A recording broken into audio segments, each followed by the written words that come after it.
from Breadcrumbs, and I got Lee Gladish here, Managing Director of Demand Science, who is presenting the hot take on don't compete, contrast instead. Lee, I'll let you take it from here. Hey, Adam. Thanks for having me here today. My name is Lee Gladish, Managing Director of Science. I work in product. I handle our UI UX engineering team here at Demand Science. And I always like to say, don't compete, contrast instead. Try to figure what your 10x feature is in any product that you're going to build. So you don't need to compete. You can always contrast, especially in the early days. You definitely want to niche down on that. So don't compete, contrast instead. And I guess we'll get started here. So I kind of talked a little about my intro, but a little about Demand Science for people who don't know. We're a demand gen company. We work with some of the largest, world's biggest brands, helping them create content and syndication to drive demand. And we sell intent data, pretty much any data that you're looking for. And my role here is really to build out the UX, UI engineering teams to really turn what we have from more of a services business into a SaaS business. So that's what I do here at Demand Science. And I really had a hard time figuring out the interesting fact. I guess there's not a lot of interesting things about me, but I have visited 6 out of 7 continents, and the only continent I haven't visited is Antarctica. So, and since I have kids, sorry? Is Antarctica on the bucket list so you can complete the puzzle? Eventually, as you have kids and you kind of hit 40, and then kind of slows down the traveling. But I did a lot of that early in my 20s and 30s. So it's been great. Been to pretty much everywhere in the world. So Antarctica definitely on the list. So, but yeah, I couldn't figure. I was listening to Mandy before, and I was like, oh, that's she had a really good one. I should have used something around sports. So. So let's get kind of right in today. Today I'm going to talk about product-led growth, and having been an entrepreneur for a long time and building a lot of products, I kind of fell into product management and product from a sales and marketing background. And today I want to kind of share some of my learnings and lessons in PLG. And as you can see, everyone thinks PLG is the shit, right? But what a lot of people don't really understand is product-led growth companies really generate a lot of revenue from sales as opposed to just product-led growth. So there's a Stanford professor. His name is BJ Fogg. He has a book called Tiny Habits, and he has this formula. It's a BMAT formula. Okay, and the formula really is around behavior, is the B, motivation, ability, and triggers. Okay. So what we really want to do is to make the behavior happen for a user. We want to make sure that how do you create the motivation, ability, and triggers for those users to make them go through really this product-led growth strategy. So in PLG, it mostly focuses on the A, the ability. So when we think ability, let's think about easy to take actions for a user. What are those easy to take actions in a product, right? Like actions that a user is going to do most often, and how easy is that to go through? And you can even start really on your marketing, like your website, and how many forms you have, or what kind of hoops they have to go through to sign up for your product. And even when they get into your product, are you going through like a 50-step user onboarding before they probably jumped off already? So we want to figure out, like on PLG, mostly focuses on the ability, and on complex products, high learning curve products, it's really about the M. It's the motivation. So I'll give you a great example of motivation. Think Shopify or think Webflow. Shopify, the user has to be really, really motivated to use Shopify, even though it's a great product, but they have to set up a storefront, shipping, distribution, landed costs, accounting. Like there's a whole bunch of things. You have to go through like 8 or 9 things before you even get set up. So there's a lot of work.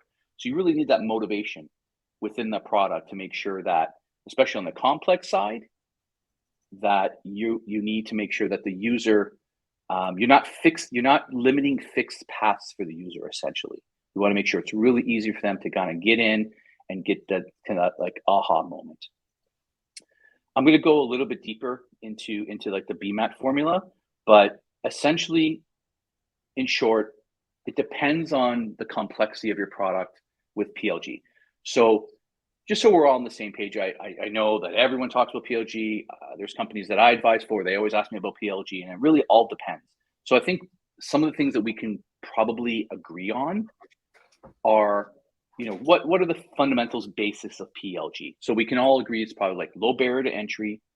There is quick time to value, so no or little implementation when you're having your users go through a PLG strategy, and somewhat of a network effect, maybe virality within the product as well also helps with PLG.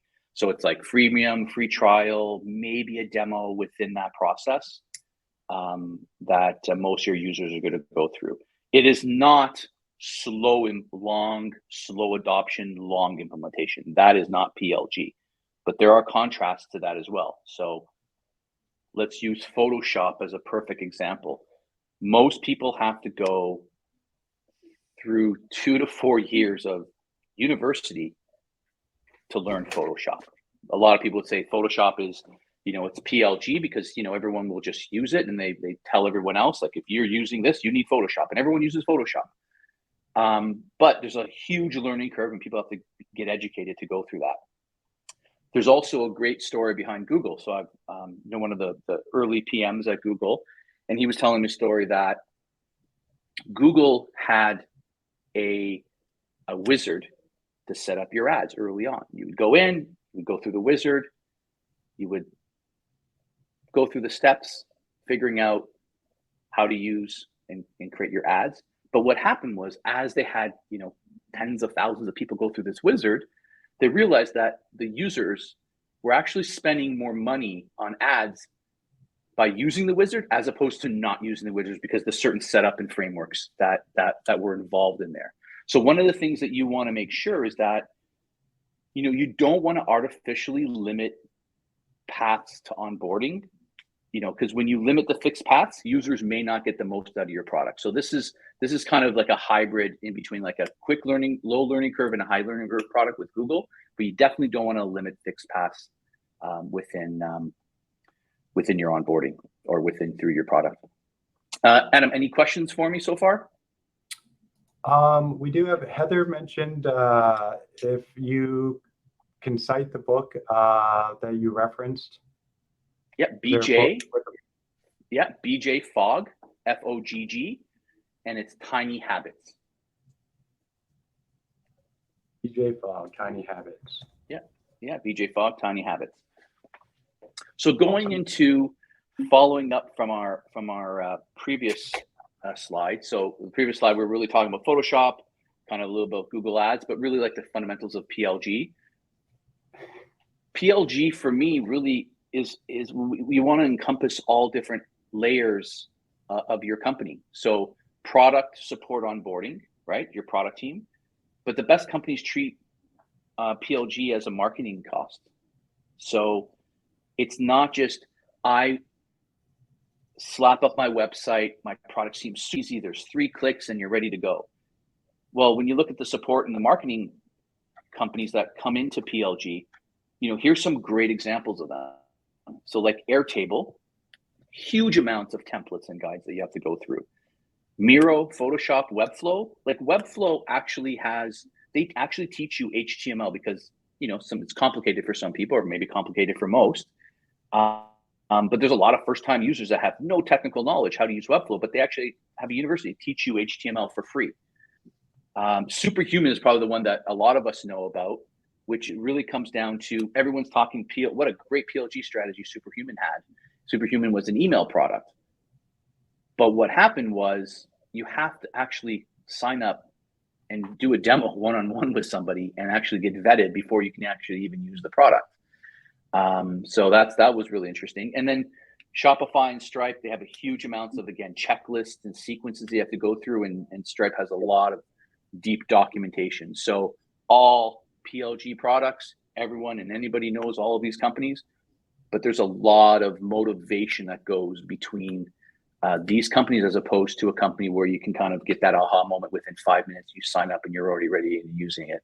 So we definitely want to kind of like look back at like the BMAT formula and figure out like, where's your motivation, your ability, your triggers, where does that come within the product, and how you use that through that onboarding from beginning to end. It never stops. Not checking for time, but I'm sure we got, you know, at least 5 or so some odd minutes left. Yep. So if you're building complex products, flexibility is really important. So as we talked about, you want to experiment with activation methods, if it's templates, if it's universities. One of the biggest things I see is these user onboarding where everyone comes on and have to go through the same process.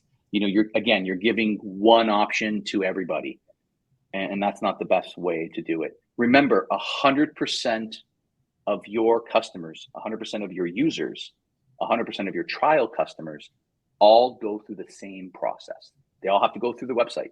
They all have to activate. They all have to sign up. They all see the same thing. They all go through the same. So remember, when it comes to triggers, how do you know when to trigger a certain user most likely based on actions, when they dropped off, when they haven't dropped off?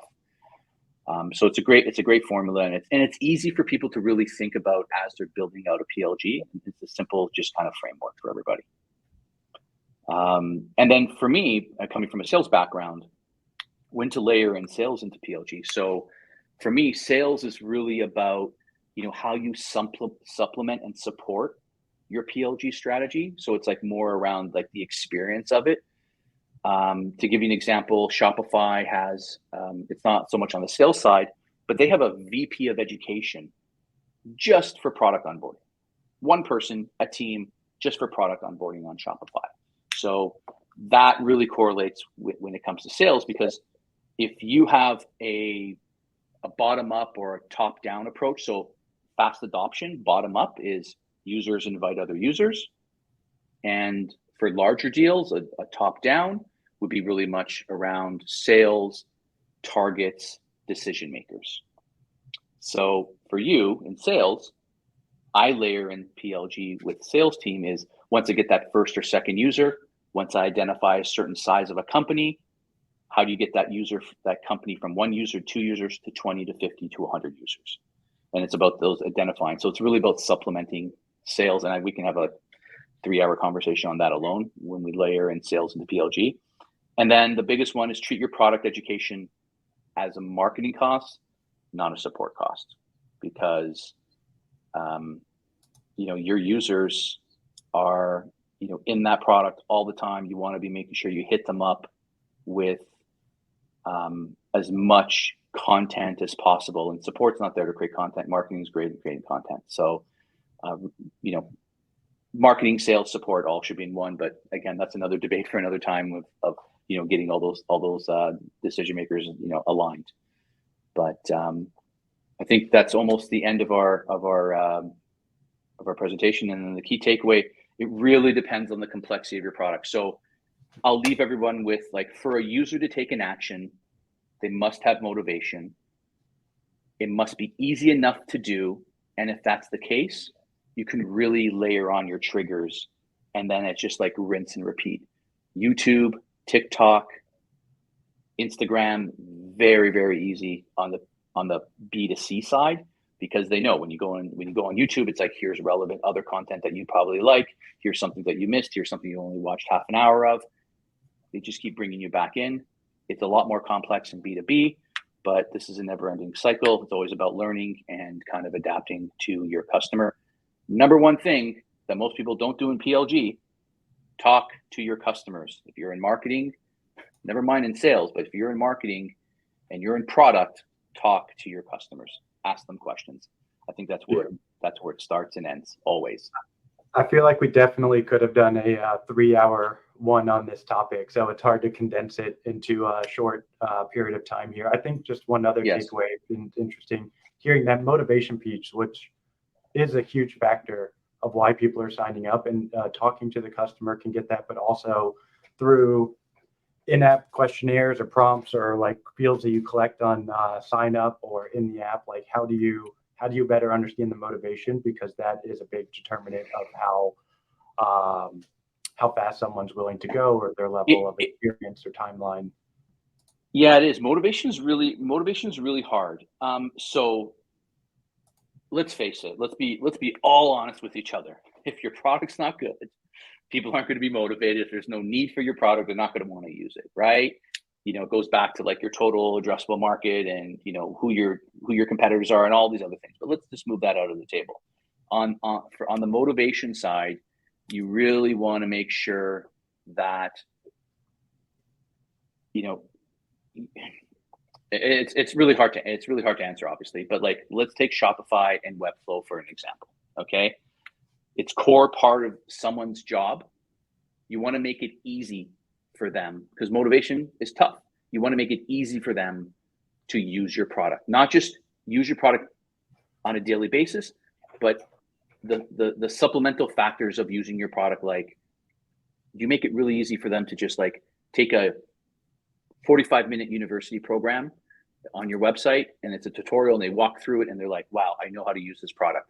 A couple of little checklists, quick onboarding questions of like, it's the right user.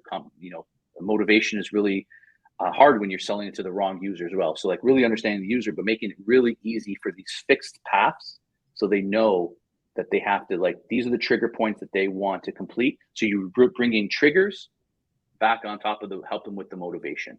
So not the easiest answer, but it's hard to answer really quick. Actually, I had like a 30 slide presentation before you guys handed me the four slide pitch deck. So I could have went to it a little bit deeper, but motivation, you definitely want to make sure that again, you set those triggers for those users to make it easy for them to onboard. And we and marketing marketing is very key for that. We could definitely keep going on this one, but we are at time, so we got to jump. Heather did ask, what does HLC stand for? If you could hint that one. Oh, sorry. Yeah, high learning curve products, and then there's low learning curve products. Yeah. So a high learning curve product is like a Shopify. A low learning curve product is, maybe Stripe, for an example, even though they have a lot of documentation, but maybe Stripe's a little low learning curve product. Awesome. Willie, we appreciate it. If anyone thanks for your time. Questions or follow-ups, feel free to connect with Lee on LinkedIn. And we will be back in just a few minutes with Jeff from Sedera Health. Thank you. Bye.